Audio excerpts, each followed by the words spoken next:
Saudi अरब और Houthi बागी रोज़ाना एक दूसरे पर हमले करते हैं। सऊदी अरब ने गुज़श्ता 48 घंटों में सैकड़ों हूसियों के जो कारकुन हैं, बागी हैं, उनको कत्ल करने का दावा किए हैं। बमबारी करके वहाँ के लोगों को, वहाँ के ठिकानों को तबाह करने का दावा किए हैं। और अब भी कई इलाके, शहरी इलाके सऊदी अरब खाली करवा रहा है कि वहाँ पर हूसी बागी छुपे हुए हैं, लिहाजा वहाँ से लोग निकल जाएं, उन इलाकों को, उन कैंपों को खाली कर दें। नाज़िर, सऊदी अरब के बादशाह किंग सलमान ने ईरान पर तनकीद की है। शाह सलमान ने कहा है कि ईरान खित्ते के अंदर बदअमनी फैलाने के लिए नेगेटिव रोल प्ले कर रहा है, मुख्तलिफ मुल्कों के अंदर मदाखलत कर रहा है, प्रॉक्सी वार कर रहा है। सऊदी बादशाह ने शूरा के इजलास से खिताब करते हुए कहा है कि ईरान का मुकाबला करने के लिए सऊदी अरब ने अपनी तैयारियां कर रखी हैं और सऊदी अरब ईरान को जौहरी हथियारों से भी रोकेगा। और मैं आपको पहले भी बारहा कई बार बता चुका हूं कि ईरान और इसराइल के दरमियान, ईरान और अमेरिका के दरमियान भी जो कशीदगी है वो महज दिखावे के लिए है। पसे पर्दा ये सब लोग एक हैं और ये सब लोग दज्जाल की आमद की तैयारियां कर रहे हैं। जय हिंद, स्वागत है आप सबका दी तथ्य न्यूज़ में। साथियों, जो एक सिया सुन्नी विवाद मिडिल ईस्ट में इतने सालों से चल रहा है, वो जो है कभी डाउन हो जाता है, कभी फिर से आग पकड़ लेता है। तो अभी फिर से उसने थोड़ी सी आग पकड़ ली है। आप देखिए, जितने मिडिल ईस्ट में ऐसे देश हैं या ऐसे ऑर्गेनाइजेशंस हैं जो सिया सपोर्ट करते हैं, उनको लीड करता है ईरान।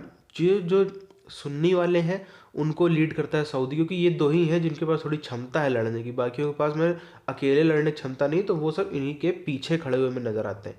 तो अब जो है इनके बीच में जो है काफ़ी ज़्यादा ये तेज़ होती जा रही चीज़ है, लेकिन उनकी चीज़ है, वो अपना निपटा लेंगे, सब कर लेंगे, अपने हिसाब से कर लेंगे। लेकिन पाकिस्तान, जिनकी एक यहाँ पे सुई भी नहीं फेंकी उन लोगों ने, इनको जो है वो बड़ी तकलीफ हो गई है। उनके हिसाब से ये इनके मजहब के खिलाफ साजिश हो गई है। पूरी चीज़ क्या है, पहले उधर चलते हैं। आप चैनल को सब्सक्राइब करके बेल आइकन दबा लें।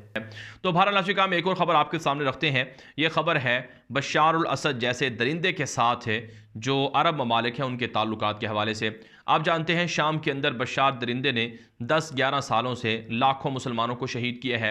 80 लाख से ज़ायद मुसलमान शाम के हिजरत पर मजबूर हुए हैं। 40 लाख से ज़ायद तुर्की के अंदर मुकीम हैं, यूरोप के अंदर दर बदर फिर रहे हैं।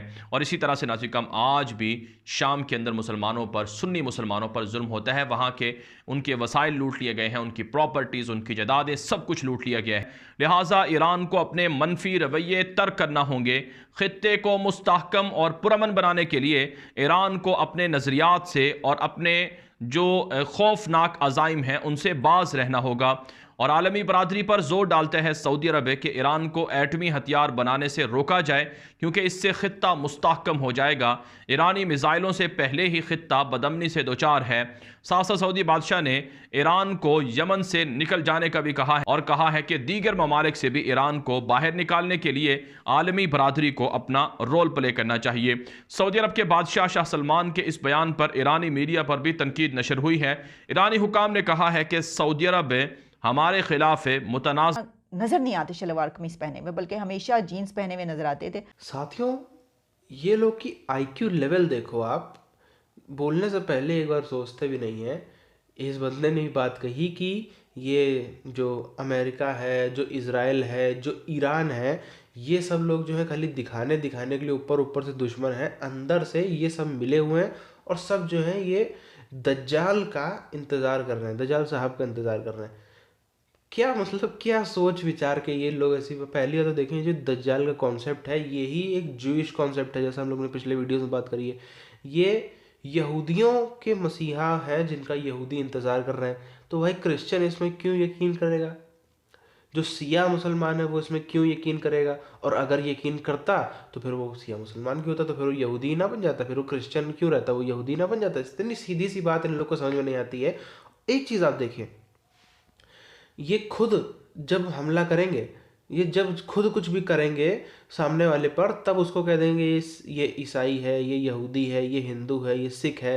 और मुसलमान होगा तो उसमें भी ऐसे निकाल देंगे कि ये आतंकवादी मुसलमान है, ये सिया मुसलमान है, ये अपवित्र मुसलमान है, मतलब अलग अलग नापाक मुसलमान है, ये वो वाला मुसलमान, ऐसे करते रहेंगे ये।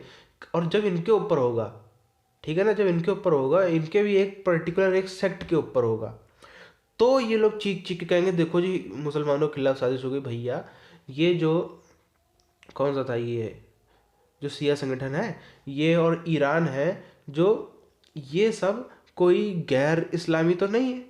कोई और तो कुछ नहीं है, कोई क्रिश्चियन या हिंदू या कुछ तो नहीं है, लेकिन फिर भी इनके हिसाब से ये मुसलमानों के खिलाफ साजिश कर रहा था। भैया साजिश कर कौन रहा है? कर भी तो तुम्हारे ही लोग रहे हैं।